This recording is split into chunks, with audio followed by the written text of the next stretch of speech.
men and women can't be friends because the sex part always gets in the way. That's not true. I have a number of men friends and there is no sex involved. No, you don't. Yes, I do. No, you don't. Yes, I do. You only think you do. The question of whether men and women can be friends without any romantic or sexual tension is a topic that has been debated for a long time. This film follows the chance encounter and evolving friendship between Harry and Sally over more than a decade. When Harry Met Sally is a 1989 American romantic comedy drama film starring Billy Crystal and Meg Ryan in the lead roles. Harry Burns and Sally Albright are two recent graduates from the University of Chicago, sharing a car ride from Chicago to New York City. During the long drive, they engage in a spirited discussion about their differing views on love and relationships. Harry is a cynical, humorous individual who believes that men and women can't be friends without romantic entanglement, while Sally is more uptight and serious, countering Harry's argument. Is that men and women can't be friends because the sex part always gets in the way. That's not true. I have a number of men friends and there is no sex involved. No, you don't. Yes, I do. No, you don't. Yes, I do. You only think you do. You're saying I'm having sex with these men without my knowledge? No, what I'm saying is they all want to have sex with you. They do not. Do too. They do not. Do too. How do you know? Because no man can be friends with a woman that he finds attractive. He always wants to have sex with her. So you're saying that a man can be friends with a woman he finds unattractive? No, you pretty much want to nail him too.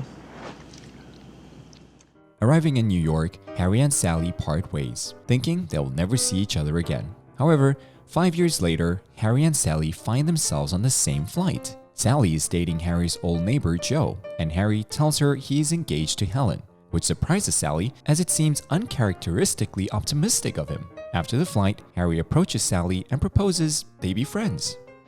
I thought you didn't believe men and women could be friends. When did I say that? On the ride to New York. No, I never said this. Yes, that's right. They can't be friends. Unless both of them are involved with other people, then they can. This is an amendment to the earlier rule. If the two people are in relationships, the pressure of possible involvement is lifted. Sally still doesn't buy it. They separate, concluding that they will not be friends. Another 5 years go by. Harry and Sally run into each other at a bookstore. They have coffee and talk about their previous relationships. Sally and Joe have broken up, and Helen has left Harry for another man. While on a stroll, Harry reveals his first impression of Sally. You know, the first time we met, I really didn't like you that much. I didn't like you. Yeah, you did. You were just so uptight then. You're much softer now. You know, I hate that kind of remark. It sounds like a compliment, but really it's an insult. Okay, you're still as hard as nails. I just didn't want to sleep with you, and you had to write it off as a character flaw instead of dealing with the possibility that it might have something to do with you. What's the statute of limitations on apologies? 10 years. Ooh, I can just get it in under the wire. They both agree to pursue a friendship. They start spending time together, having lunch, and sharing their thoughts on life, love, and relationships. Their friendships deepen as they confide in each other and provide emotional support. During a New Year's Eve party, Harry and Sally find themselves growing attracted to each other and share an awkward midnight kiss.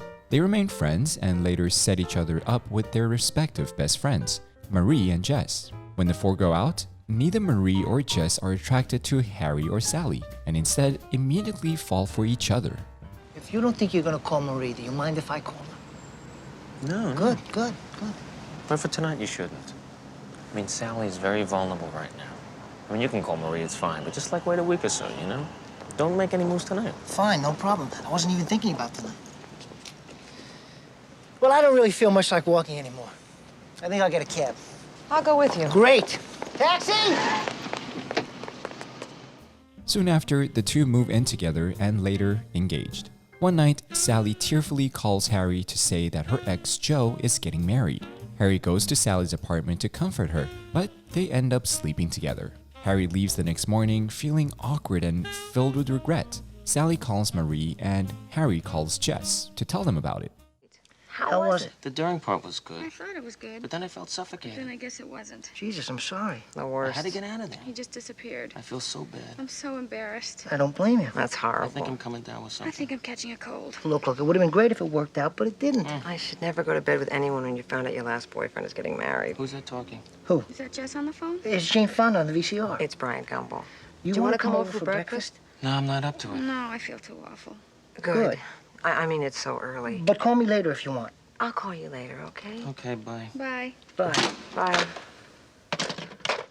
They grab dinner that same night and agree that it was a mistake. Their friendship cools, and they both try to confide in their best friends. At Jess and Marie's wedding reception, Sally gets into a heated argument with Harry, feeling like he just brushed off their one-night stand and that it didn't mean anything to him. Harry attempts to mend their relationship multiple times, but Sally feels that they can no longer be friends. I gotta go. Wait a second. Wait a second. What are you doing for New Year's? Are you going to the Tyler's party? Because I don't have a date. And if you don't have a date, we always said that if neither one of us had a date, we could be together for New Year's. And it could, what do... I can't do this anymore. I am not your consolation prize. Goodbye. At the New Year's Eve party with Jess and Marie, Sally is having a terrible time. Meanwhile, Harry is spending New Year's Eve at home by himself, watching Dick Clark's 16th annual New Year's Rockin' Eve. Before midnight, Harry walks around the city. As he reflects on their relationship, he realizes Sally is the one. He runs over to the party and sees Sally just as she's about to leave and declares his love for her. She claims he's only there because he's lonely and cannot just claim that he loves her and expects everything to be alright, saying that it doesn't work this way. As she's about to walk away, Harry tells her, How about this way? I love that you get cold when it's 71 degrees out. I love that it takes you an hour and a half to order a sandwich. I love that you get a little crinkle above your nose when you're looking at me like I'm nuts. I love that after I spend a day with you, I can still smell your perfume on my clothes. And I love that you are the last person I want to talk to before I go to sleep at night. And it's not because I'm lonely, and it's not because it's New Year's Eve. I came here tonight because when you realize you want to spend the rest of your life with somebody, you want the rest of your life to start as soon as possible.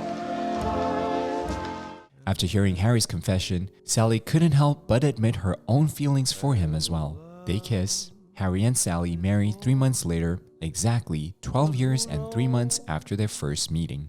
When Harry Met Sally is celebrated for its witty dialogue, memorable moments, and its exploration of an age-old question of whether men and women can truly be friends without romantic complications.